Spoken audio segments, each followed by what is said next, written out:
Hey guys, what's going on? ShortySX here, and today I'm bringing you what my subscribers have probably been looking forward to for a while, which is Quickscope Tips Episode 1 of the Black Ops 2 season. And today I'm covering what is probably the biggest debate at the moment. Which sniper to use for quickscoping? The Ballista or the DSR-50? And while it is a pretty, controversial debate, because there's really no sniper that's better, as in they both have their strengths and their weaknesses, and it kind of depends on what type of player you are, what you like to do, and, well, most of all, which one you prefer. But regardless of that, for today I'm going to show you both gameplays with the DSR and the Ballista, so you can see how I use them kind of side by side and compare my gameplay. By the way, care package kill, yes. Now, onto the DSR. DSR is the first bolt-action sniper rifle you unlock in Black Ops 2, and it's very powerful. In fact, that's its biggest upside. It barely gets any hit markers whatsoever, because anything above the waist is basically a one-shot kill. Of course, if you shoot someone in the foot, you're not quite gonna kill them, but hey. Anyway, so it's a very powerful sniper rifle. However, the downside compared to the Ballista is that the ADS speed is very slow.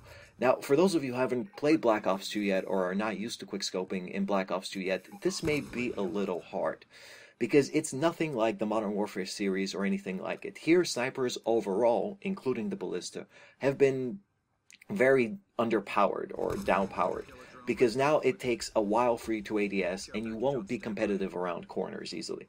Now, what that of course means is that the DSR with even slower ADS speed than the Ballista will make you basically have to play defensively.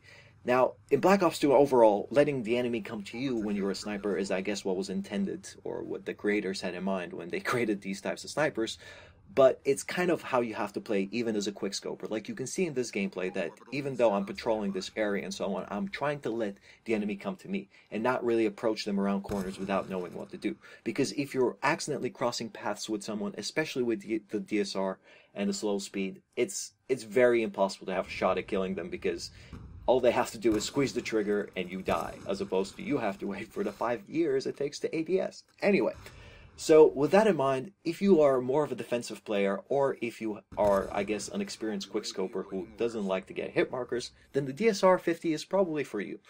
Now, I wouldn't really recommend it for someone who's just starting out quickscoping right now, because the long ADS time just makes it hard to use. And depending on your ability, yeah, it just might be a little too frustrating for you. So, anyway, you can see that I can actually hold my own with it, and it's a powerful gun. However, I do actually prefer the Ballista, and you will see the gameplay with the Ballista in just a second, but the main upside of the Ballista, like I said, is that it handles a lot quicker. The ADS speed is quicker, which kind of fits my playstyle. Anyone of you who have actually seen my Modern Warfare videos or any of my other gameplay, you know I'm an aggressive player. I like to rush around the map and to use a sniper rifle pretty much like a rusher would use a submachine gun or something, you know? So with that in mind, I definitely prefer the Ballista, because it lets you do that more, or it lets you do that more than the DSR-50. Of course, not as much as Modern Warfare, sadly, but hey, what are you going to do? So the whole point with the Ballista is that it does handle a lot quicker, and you can see that. Now, the problem is that it gets a lot of hit markers, and if your aim is not that great, it will hurt you. So, depending on how you did with quickscoping and other Call of Duties, like, let's say, Modern Warfare 3, you can decide which one's better for you.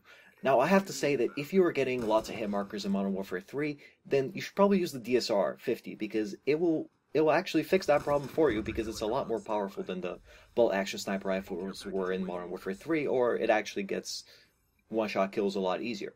Now, on the other hand, if you never had trouble with hit markers in Modern Warfare 3, then you should perhaps use the Ballista, because you already know how to aim at someone's chest or head, and you're probably fine, and you can get consistent one-shot kills with the Ballista.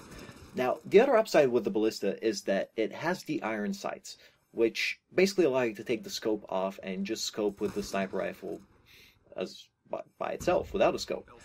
However, I don't actually like that too much. Now, that's a personal thing, because I like quickscoping, and I like the idea of actually having a scope on your sniper. I mean, that's why you're carrying around a sniper after all. It's not just because it's powerful.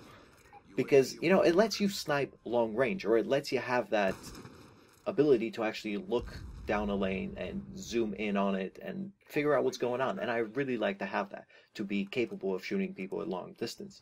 And if you take the scope off, you don't have that. Now, of course, the iron sight is nice because it improves the ADS speed even further, because then you literally just have to bring your scope up and you have a one-shot kill. So for close quarters running around, it is great, and I've actually had a little bit of fun using it, and you'll probably see some gameplay just now today. And yeah, however, the iron sights are also the last attachment you get to unlock on the Ballista, for those of you who haven't seen the Ballista yet, but they're the last one, so by the time you've unlocked it, you would have had a lot of time to actually practice with the scope by itself, so you would have figured it out. But anyway, thanks for watching, guys. I hope you enjoyed today's episode, and I'll catch you next time. Peace.